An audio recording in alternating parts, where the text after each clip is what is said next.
Kung merong isang bagay na wag niyong kakalimutan, Christian life is not about us. Hindi yan willpower. Papakabait na ako. Kaya ko to. Kaya ko to. Walang ganun.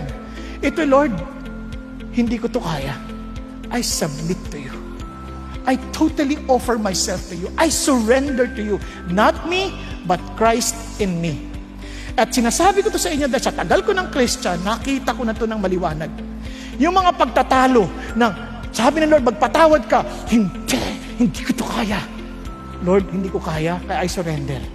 Di ba? Pag sabi ng Lord, ano ka, mag-ehersisyo ka. Sa higaan na lang, Lord. Di ba? Pero Lord, not me, but you. Nakuha ninyo? Naintindihan niyo po ibig sabihin? Lahat yun, binibigay natin sa Diyos.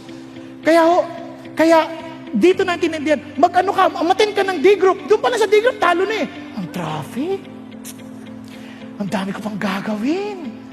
Lord, I surrender. If it is your will, not my will, but thy will be done.